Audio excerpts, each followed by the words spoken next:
Welcome back नाज़रीन। पाकिस्तान के सियासी मंजरनामे पे बातचीत कर रहे हैं। मसूद रज़ा हमारे साथ हैं, सीनियर जर्नलिस्ट हैं, और शौकत बसरा साहब पाकिस्तान तहरीक इंसाफ के सीनियर रहनुमा। मसूद, ब्रेक से पहले एक चीज़ मैं सवाल छोड़ गया था कि ये जो हालात हैं सारे के सारे, इसमें PTI की स्ट्रेटजी आपको ठीक नज़र आ रही है कि सिर्फ लीगल फोरम के ऊपर ठीक है इन्हिसार करना है, और जब तक आप स्ट्रीट पावर को यूज़ नहीं करेंगे और इसमें आप जितने भी वो तमाम मुतासरा फरीक JUI है, इसमें अचकज़ई साहब की पार्टी है, नेशनल पार्टी है, बाकी GDA है सिंध के अंदर बड़ा इफेक्टिव रोल प्ले करती है, ANP है, उनको आप साथ लेके अगर आप एक दफ़ा अपनी ताकत का इजहार कर दें तो फिर तो आपको नताइज भी मिल जाएंगे और कुछ चीज़ें भी सेट हो जाएंगी। तो आप समझते हैं कि ठीक चल रहे हैं जो इनकी स्ट्रेटजी है? देखिए, पीटीआई की तो जिन हालात से गुजरी है, अब ये पार्टी बची कहाँ है। शौकत बसरा साहब जैसे चंद लोग हैं जो अंडरग्राउंड से मंजर आम पर आ गए, बहुत से तो अंडरग्राउंड हैं, बाकी की क़यादत छोड़ के जा चुकी है। ये तो इमरान खान साहब के वकला हैं और कुछ लोग हैं जो पार्टी को लेकर चलने की कोशिश कर रहे हैं। तो तहरीक इंसाफ के बारे में क्लियर होना चाहिए कि तहरीक इंसाफ कोई स्ट्रक्चरल पार्टी नहीं है कि उसका कोई स्ट्रक्चर बना हुआ हो, ग्रास रूट तक उसका कोई स्ट्रक्चर मौजूद हो। तहरीक इंसाफ नाम है इमरान खान का, इमरान खान है जेल के अंदर। और बाकी जो आपने केसेस की बात की, तो अभी शौकत बसरा साहब जो वाइस साहब के फैसले को तनकीद का निशाना बना रहे थे, मैं समझता हूं बहुत बुरा फैसला था। लेकिन अभी जो पेशावर हाई कोर्ट में हुआ है, बसरा साहब, और लाइटर नोट में कहूंगा कि बड़ा अच्छा हुआ बल्ले का निशान ले लिया गया आपसे, वरना उसी बल्ले से आपके वकला की ना पिटाई होनी चाहिए थी, माजरत के साथ। यानी आप इमरान खान साहब के केसेस जो हैं जेल के अंदर सुने जा रहे हैं और वहां पर उनको फेयर ट्रायल का हक नहीं मिल रहा, बजाय ये कि आप चलने दें इस मामले को और इसको फिर आगे चैलेंज करें और इन जो लकुना से इनका फायदा उठाएं। आप कहते हैं जी फेयर ट्रायल का हक दीजिए इनको, और फिर फेयर ट्रायल में उनको फिर सजाएं दिलवा देती हैं आप। यानी ये खुद चीफ जस्टिस इस्लामाबाद हाईकोर्ट हैरत ज़दा थे कि आप ये किस तरह की इमरान खान साहब का केस आप लड़ लें। फिर आप बल्ले के मामले पर देख लीजिए कि बल्ले के मामले पर जब वकला इनके खड़े हुए, कोई भी शख्स उसको वो चाहे उसकी कितनी ही हमदर्दियां पीटीआई के साथ हो, उसने देखा कि पीटीआई के वकला अपने केस को डिफेंड नहीं कर पा रहे थे। अब ये मखसूस नशिस्तों का केस पेशावर हाई कोर्ट, जहां से मुसलसल आपको रिलीफ मिल रहा है, और हम समझ रहे थे यहां से इस दफा भी रिलीफ मिलेगा, लेकिन वहां पर आपके वकला पहले दिन तो पहुंचे ही नहीं, दूसरे दिन पहुंचे तो उनकी तैयारी मौजूद नहीं थी। तो ये किस तरह से आप लोग केसेस को लड़ रहे हैं और किस तरह से चीजों को लेकर आगे बढ़ रहे हैं, मैं जानता हूं कि ये बसरा साहब इस पे रिस्पॉन्ड करेंगे, लेकिन एक चीज़ जो अभी देखें, पार्टी स्ट्रक्चर डेफिनेटली बड़ा क्रैकडाउन रहा 1.5 साल से इन पार्टी के खिलाफ। अभी तो KP के अंदर हुकूमत आ गई, और आप इलेक्शन से पहले भी देखें KP के अवाम जो है कि वो एक सिंगल कॉल के ऊपर, एक सिंगल ट्वीट के ऊपर वो बाहर आ जाते हैं। तो वहाँ पे तो अब तो हुकूमत अपनी है, इंतज़ामिया अपनी है, वहाँ से तो एटलीस्ट ये ऐसा एक मोमेंटम बना सकते हैं, लेकिन वहाँ भी नज़र नहीं आ रहा। जी देखिए, ये इतना आसान नहीं होगा। जब आप हुकूमत में आ जाते हैं तो हुकूमत की जिम्मेदारियां अलग होती हैं। आपने देखा अली अमीन गंडापुर साहब को कि वो शहबाज शरीफ साहब के साथ बैठकर जो उनका जेस्चर था, जिस तरह की वो गुफ्तगू कर रहे थे, जो उनकी बॉडी लैंग्वेज थी, वो बिल्कुल मज़ाहमत वाली बॉडी लैंग्वेज नहीं थी। बाहर आके जो उन्होंने गुफ्तगू की उसमें कहीं मज़ाहमत मौजूद नहीं थी। तो जब आप कोई ऑफिस होल्ड कर रहे होते हैं तो आपका मिजाज कुछ और होता है।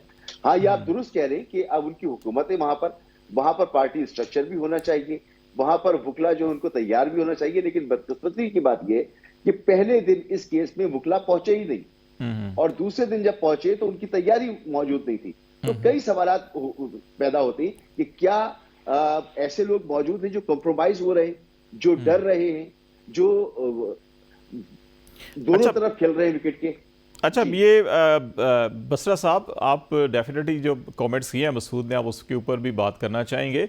एक चीज़ जो मैं इसमें एक इजाफा कर दूं, अली अमीन गंडापुर साहब के बारे में जो मुलाकात हुई शहबाज शरीफ साहब की, मसूद उसका तस्करा कर रहे थे। अच्छा, इसके साथ साथ इलेक्शन कमीशन में भी उनके खिलाफ नाअहली का रेफरेंस दायर हो चुका है। तो ये जो आप समझते हैं कि इस वक्त आपकी हुकूमत है, लेकिन इसके बावजूद भी शायद अली अमीन गंडापुर साहब भी जो है कि वो चंद दिनों के मेहमान हैं, और क्योंकि उन्होंने आते ही बड़ी 2-4 बयान दिए थे जी कि तमाम मुकदमात ख़त्म होने चाहिए और झूठे मुकदमात वालों के ख़िलाफ़ हम केस करेंगे, जुडिशल कमीशन बनाएंगे 9 मई का। तो ये उसका कोई रिएक्शन है या वाकई इनमें भी आपको नज़र आता है कि केसेस में जान है?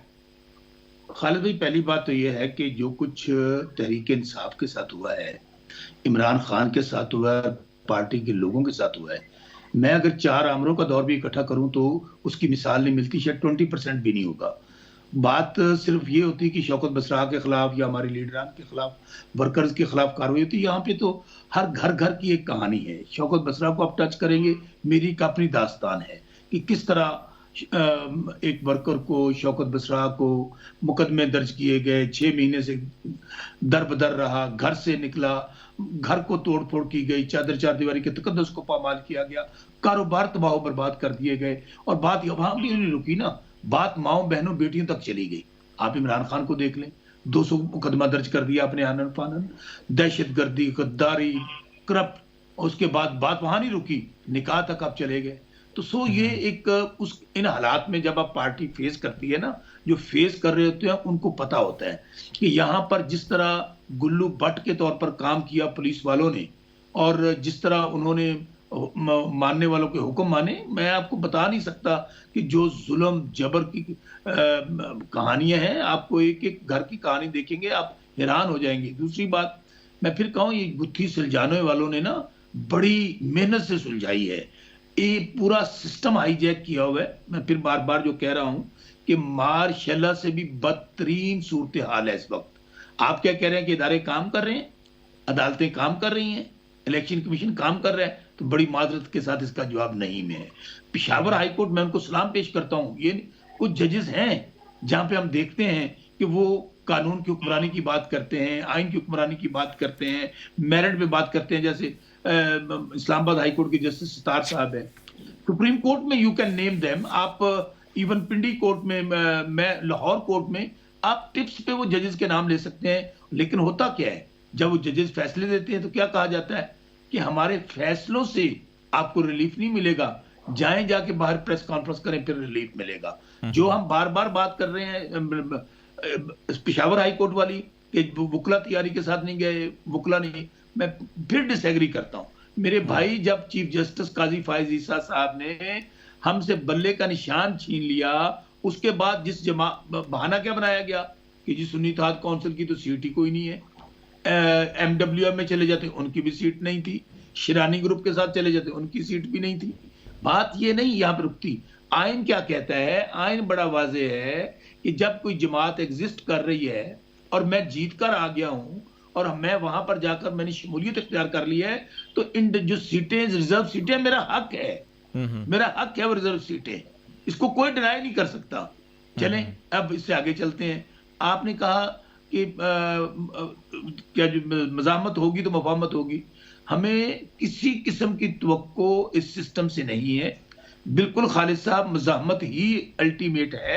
अभी आपको पता है ये जो ढोंग रचाया गया है, जो लोगों के साथ उनके इत्मीनान को ठेस पहुंचाई गई है, अवाम का तो इत्मीनान उठ गया आपके पूरे निज़ाम के ऊपर।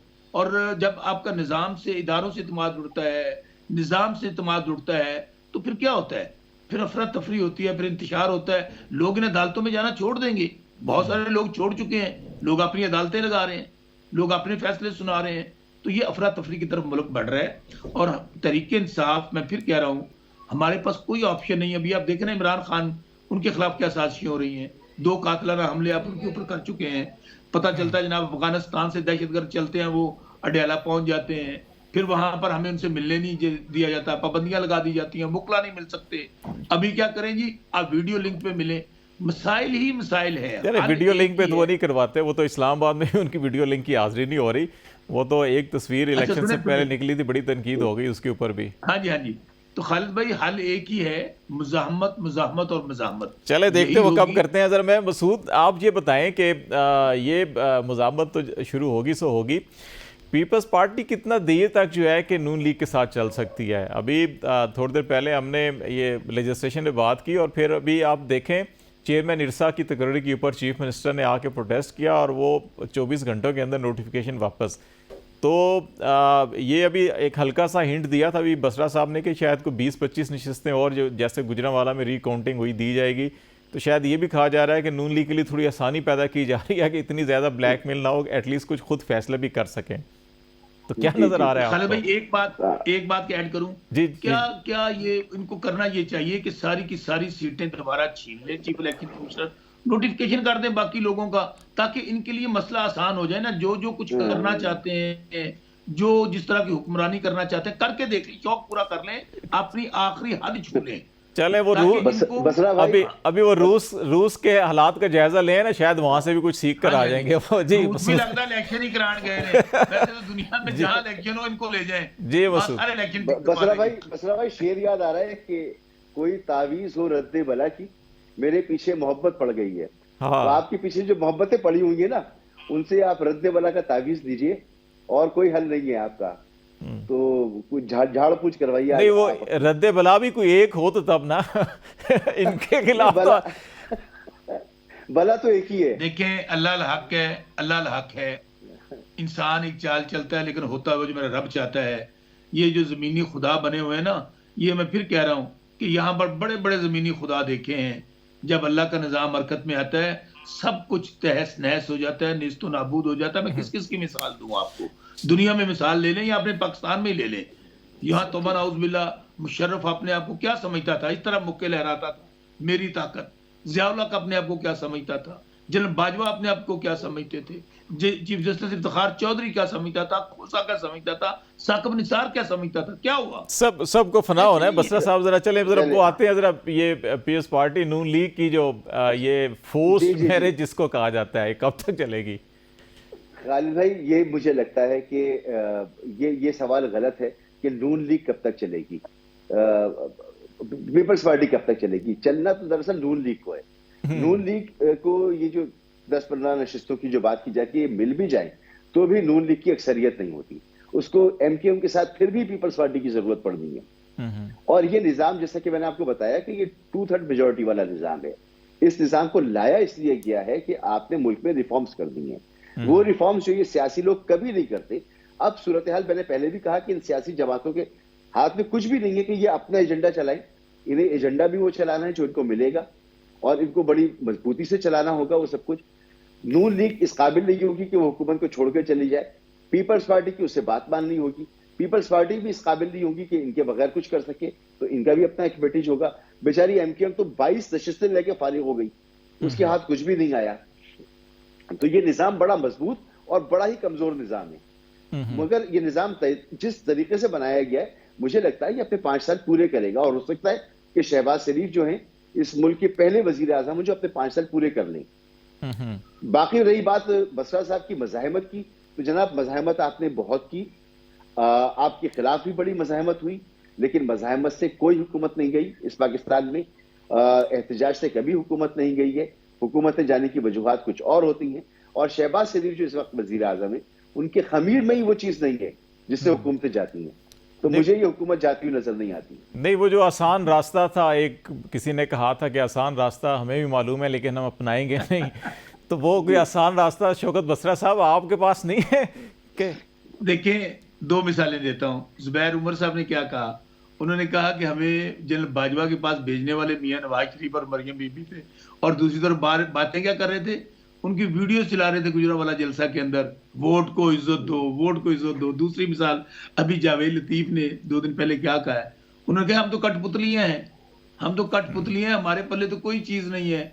जो हमारी कठपुतली को लहराएगा, जिस तरफ लेके जाएगा, जो कहेगा हम वो करेंगे। हमें तो पता ही नहीं कि निजाम कहाँ से आया है, कौन मुंतखब हुआ है, ये मोहसिन नकवी कहाँ से है, वुज़रा कहाँ से है, वो तो ओपनली लोग कह रहे हैं। तो इसलिए फिर मैं आपको कहूँ मेरे भाई, ये निजाम नहीं मैं मसूद साहब से बड़ी माजरत के साथ, नहीं, वो कह रहे हैं 5 साल चलेगा।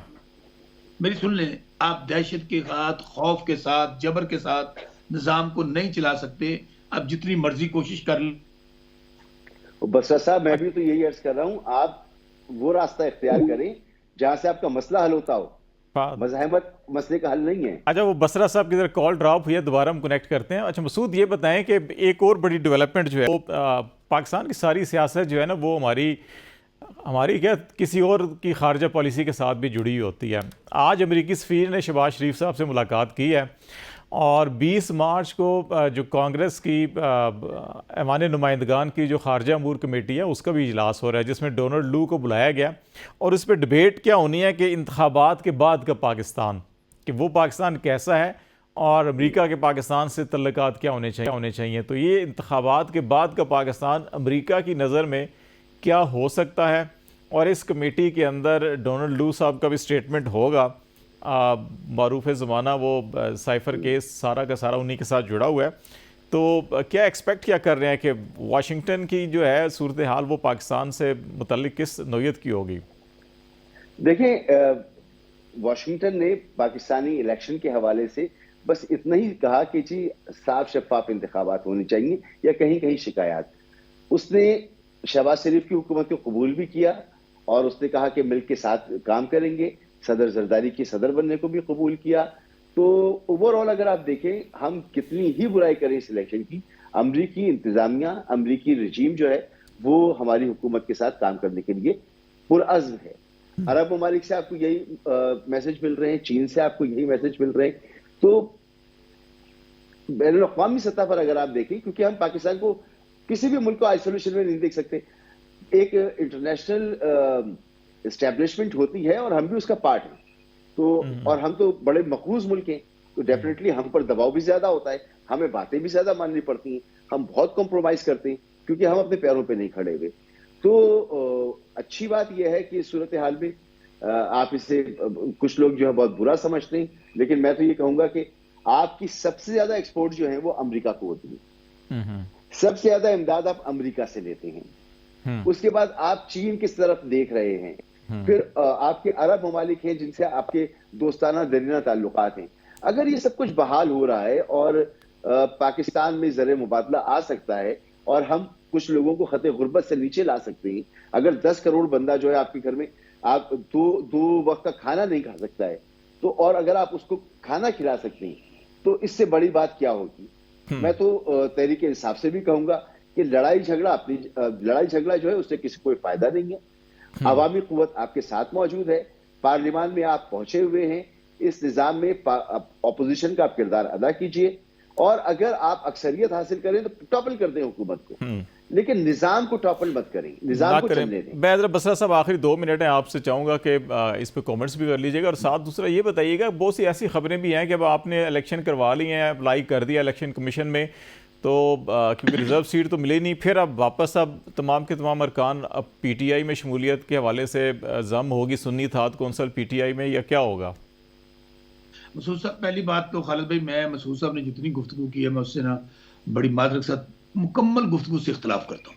ये जो हमारा ये ढोंग है ना अमेरिका वाला कि जी वो हमें सपोर्ट करते हैं, हमें वो इमदाद आ जाएगी तो हम सदा गुर्बत से नीचे आ जाएंगे, क्या हुआ? 76 साल से जो तमाशा लगा हुआ है, कब आप सतह गुर्बत से नीचे आ गए? कितने आपने उनसे इमदाद ले ली, कितने आपने तरक्की ली, क्या किया अमेरिका ने? वो एक बड़ा ट्रेड पार्टनर के हवाले से बात हो रही थी और इंटरनेशनल पॉलिटिक्स के अंदर उनके भाईजान उनके अपने मफादात हैं, ये उनको सूट करता है। ये जो निजाम अभी आया है और ये निजाम उनकी मर्जी के साथ आया है। जाहिर है कि उनको नहीं पसंद इमरान खान जो कहते हैं एब्सोल्युटली नॉट, उनको इमरान खान नहीं पसंद जो कहते हैं कि हम आपसे डिक्टेशन नहीं लेंगे। जाहिर है उनका अपना एजेंडा है, अगर उन्होंने इसराइल को तस्लीम करवाना है, उन्होंने अगर भारत के साथ इनके मामला सेट करवाने हैं, अगर कश्मीर वाला इशू हल करवाना है और उन्होंने अफगानिस्तान के अंदर कोई अपना एजेंडा लागू करना है, उनके तो अपने मामला हैं। मुझे बताइए कि हमें क्या मिला अफगान जहाज से? हमें वहां पर सवाए लाशियां उठाने के या क्लाशनकोव कल्चर के या हीरोन कल्चर के अलावा क्या मिला? हम उनके मकासद के लिए इस्तेमाल हुए और जब भी हमें अमेरिका की जरूरत पड़ी, क्या हमें उन्होंने फायदा दिया? अच्छा ये बताएं कि पीटीआई सुन्नी इत्तेहाद वापस पीटीआई में जम होगी नहीं होगी अभी? जी ये मुझे बता बिल्कुल दो, लास्ट मिनट है। बिल्कुल, हमने हमारे इंट्रा पार्टी इलेक्शन हो गए, पार्टी के हमने इलेक्शंस जमा करवा दिए हैं और उसी के ताबे हमारे सब लोग जो हैं दोबारा अपनी पार्टी में वापस आ जाएंगे। और अभी आपने जो कहा कि आपके साथ जो कुछ हो रहा है, डेफिनेटली जो पेशावर हाई कोर्ट वाला फैसला है उसको भी हम सुप्रीम कोर्ट में चैलेंज करेंगे और कर रहे हैं। इसी तरह हम लोग इलेक्शन का ये जो मसूद साहब ने एक और बात कहा कि आप सिस्टम को मान लें, सिस्टम को तस्लीम कर लें, ये सिस्टम को तस्लीम करते करते तो ये पाकिस्तान का हाल हो गया। ओ भाई, अवाम ने जिसको मैंडेट दिया है वो मैंडेट वापस कर दें, हमारा मैंडेट वापस करेंगे, हम सिस्टम का हिस्सा बन जाएंगे। और चले मैंडेट तस्लीम कर लें तो सिस्टम खुद तस्लीम हो जाएगा। चलें, बहुत शुक्रिया शौकत बसरा साहब आपका, मसूद रजा बहुत शुक्रिया आपका भी। नाज़रीन, यहाँ ब्रेक लेते हैं और ब्रेक वापस जब आएंगे हम तो आपको टेलीकॉम सेक्टर से मुतल्लिक एक बड़ा स्कैंडल है उसकी कुछ डिटेल आपके साथ शेयर करेंगे। हमारे साथ रहेगा।